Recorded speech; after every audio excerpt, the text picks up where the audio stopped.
les rations sont à 100% à l'I+, via les céréales, bien sûr. Voilà, qui sont donc simples, quoi. Voilà. C'est un système simple, c'est-à-dire on essaye d'être autonome au niveau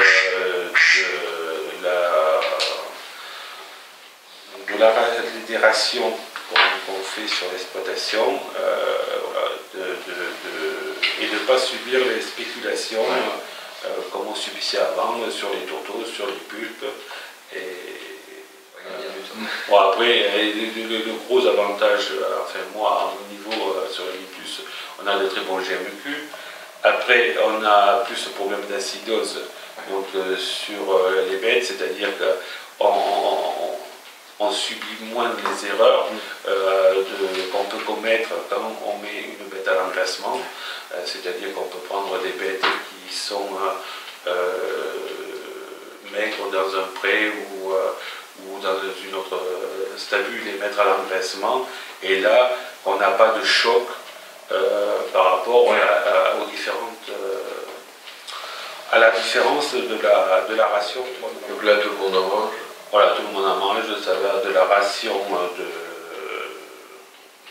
des vaches allaitantes, c'est-à-dire un apport en protéines et en énergie pour complémenter les rations sur les vaches allaitantes, c'est-à-dire gestantes. En gestante, il n'y en a pas beaucoup. Après, quand on passe au après-vélage, c'est-à-dire que le veau donne mois et demi, où la lactation, il faut qu'elle soit assez importante. Et à la phase de reproduction, où il faut donner un coup de fouet pour que les vaches viennent en chaleur. Donc là, on utilise de la Li+. Et après, dans tout ce qui entretient les femelles qui sont destinées à la reproduction, et bien sûr, dans tout ce qui est engraissement, c'est-à-dire les broutards, que ce soit mâles ou femelles qui partent pour l'export, et toute la partie vache de réforme qui est engraissée et qui est abattue au niveau France. Là, ils mangent que ça. Et puis, on n'a pas ce problème de boiterie, de tout ça. Et surtout, après, le problème de l'entérotoxémie qui est réduit, je dirais, à 99,99. Voilà. Donc, c'est quand même très important. Au niveau financier, là, on est en train de voir que notre OBE augmente et on a un confort financier qui est supérieur. Surtout par les temps qui courent. Et donc, là-dessus, il n'y a pas photo, quoi. Voilà. C'est clair, et puis surtout ce phénomène de spéculation qu'on ne subit pas, qui aujourd'hui sont énormes et un gros problème pour l'agriculteur. Après, ce qu'il y a, c'est que, enfin, moi, pour avoir contrôlé des carcasses en abattoir, de la part des chevillards, ils disent qu'on a une qualité de viande qui est très très satisfaisante. Voilà. Avec un grain de viande, avec un persillé qui est autorisé. C'est une viande qui automatiquement va sur un marché haut de gamme, qui connaît sur un marché haut de gamme, à plus-value. C'est des bêtes qui sont bien finies et on intéresse à un marché sur là. Bon, après on se fait piquer la marge. Après, on gagne quand même sur un point, c'est que quand on a une vache qui serait tombée on a des classifications, c'est la grille Europe, E-U-R-O-P, et donc on a des bêtes qui tomberaient en R+, elles ont souvent tendance à tomber en U-, donc on gagne un tiers de classe, ce qui veut dire qu'on est censé les vendre un peu plus cher. Ça, on l'observe. D'ailleurs, si on va voir, moi la semaine dernière, je suis allé dans un abattoir, Thierry va voir ses bêtes dans un abattoir, on ne fait pas le déplacement pour se tourner.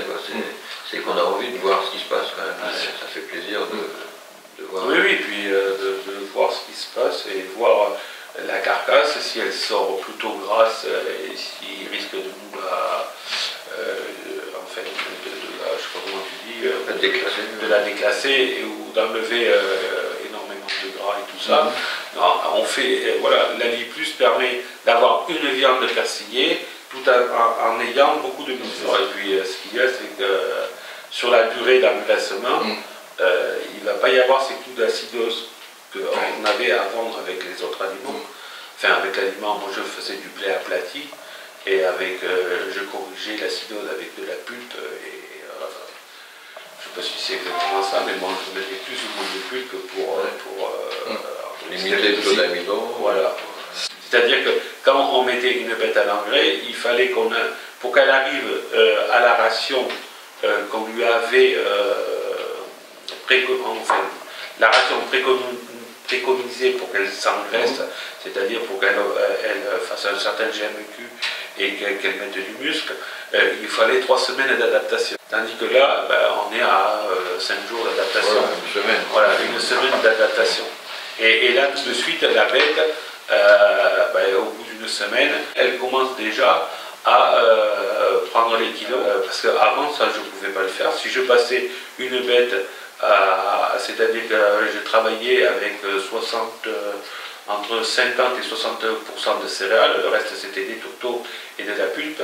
Si je passais directement à 50% de céréales, je tue les bêtes. C'est pas compliqué, non, mais on tue les bêtes.